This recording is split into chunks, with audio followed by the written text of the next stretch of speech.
جو چیزیں کبھی رسولوں کے معجزوں سے ظہور پذیر ہوتی تھی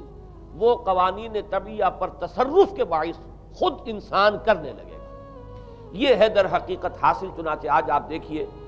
وہ جو اس کا گدھا ہے وہ ہمارے آج کل کے ہوائی جہاز ہے، اور آپ کو معلوم ہے کہ یہ رڈار جو ہیں ان کے ہوائی جہازوں کے، یہ بالکل اینڈز پر ہوتے ہیں، ان کے بازوؤں پر، اور یہی ان کے کان ہیں، انہی سے انہیں وہ معلومات حاصل ہوتی ہیں۔ خود ان کی لمبائی چوڑائی جو ہے وہ کتنی ہے، اور پھر یہ کہ ان کے درمیان فصل جو ہے وہ 80 ہاتھ کا یا 40 باع کا وہ موجود ہے، اور جہاز کی ایک اڑان اب تو کہیں بات پہنچ گئی کہ آپ کو معلوم ہے کہ پوری دنیا کے گرد بھی ایک جہاز جو ہے وہ چکر لگا لیتا ہے چند گھنٹوں کے اندر۔ لیکن یہ ہے کہ عام جو رفتار ہے اس میں بھی ایک پڑاؤ سے دوسرے پڑاؤ تک،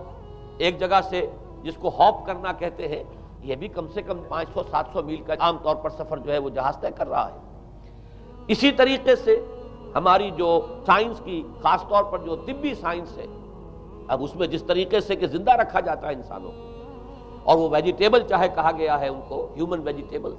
لیکن یہ کہ دل کی دھڑکن بھی چلائے جا رہے ہیں، خوراک بھی پہنچا رہے ہیں، آدمی جو ہے وہ زندہ سال ہر سال تک زندہ پڑا رہتا ہے۔ اور یہ کہ سرجری بعض جانوروں پر تو یہ بات ہو چکی ہے کہ کاٹے گئے ہیں اور پھر ان کو سی دیا گیا ہے، جوڑ دیا گیا ہے۔ یہ تمام جو بھی معجزے ہیں اس وقت سائنس دکھا رہی ہے۔ اسی طرح اگر یہ معجزہ دیکھنا ہو کہ زمین لقدق زمین، جہاں کہیں کوئی آثار نہیں تھے کسی ایک پتے تک کے اگنے کے،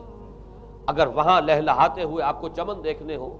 تو ویسے سب سے پہلے تو یہ معاملہ ہوا تھا اسرائیل نے جو کر کے دکھایا تھا، لیکن اب تو آپ ابو ظبی چلے جائیے، سعودی عرب میں چلے جائیے۔ سعودی عرب کے اندر حال یہ ہے کہ آپ اگر ہوائی جہاز سے سفر کریں ریاض سے جدہ تک تو آپ کو جگہ جگہ بڑے سرکولر پیچز نظر آئیں گے جہاز سے، نہایت گرین، اور اس کے اندر جو ہے آرٹیفیشل اریگیشن کے ذریعے سے، اور بہت عمدہ وہاں کاشت ہو رہی ہے، اور بہت خوبصورت فارمز جو ہیں وہ تمام کے تمام سرکولر پیچز، اس لیے کہ جو اریگیشن ہوتی ہے وہ ان ویلز کے ذریعے سے ہوتی ہے کہ جو ایک سرکل میں چلتے ہیں، اور پانی کی وہ آرٹیفیشل بارش جو ہے وہ ہوتی رہتی ہے۔ باقی یہ کہ فضا سے آرٹیفیشل رین، یہ تو بہت ہی سادہ سی بات ہے کہ فضا کے اندر ایٹماسفیرک کنڈیشنز کو ذرا تبدیل کیا جائے تو بارش آ جاتی ہے۔ اور باقی رہ گیا آواز کا یہاں سے وہاں جانا، وہ تو آواز ہی نہیں، اب تو آپ صورتیں دیکھ رہے ہیں۔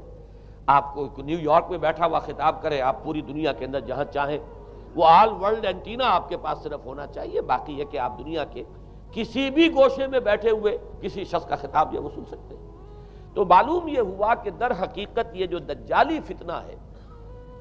یہ جس کے اوصاف جو بیان کیے گئے، ابھی میں اس کو لفظ فتنہ سے تعبیر نہیں کر رہا، اسے جس چیز نے فتنہ بنایا وہ ابھی میں آپ سے عرض کروں گا، لیکن یہ جتنے اوصاف حدیث میں آئے،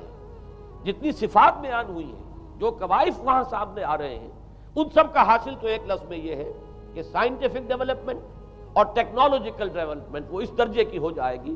کہ قواعد طبیعہ پر، فورسز آف دی نیچر پر انسان کو تصرف اور تسلط حاصل ہو جائے گا، اور وہ انہیں استعمال کرے گا، اور اس طریقے سے اس کے اندر وہ ساری کی ساری کیفیات جیسے کہ آج ہم دیکھ رہے ہیں اپنی نگاہوں کے سامنے وہ پیدا ہو جائیں گی۔ اب سوال یہ ہے کہ اس شے کو فتنہ کس چیز نے بنایا، یہ بات سمجھ لیجیے۔ جہاں تک سائنسی ترقی کا تعلق ہے، تکنیکی ترقی کا تعلق ہے، یہ چیزیں فی الاصل فتنہ نہیں ہے، یہ تو وہ علمہ آدم الاسماء کلہا کا ظہور ہے۔ اللہ تعالیٰ نے ازل میں حضرت آدم علیہ السلام کو جو صلاحیت عطا فرما دی تھی، یہ ایکسفولیشن ہے اس کا ظہور ہے۔ جیسے کہ آم کی گٹھلی میں آم کا درخت ہے، لیکن ظاہر بات ہے کہ اس کو درخت بننے میں وقت لگتا ہے، پہلے وہ 2 پتے نکلتے ہیں، پھر وہ بڑھتا ہے معاملہ، کئی سال میں جا کر وہ درخت جو ہے وہ جوان ہوگا اور وہ پھل دے گا۔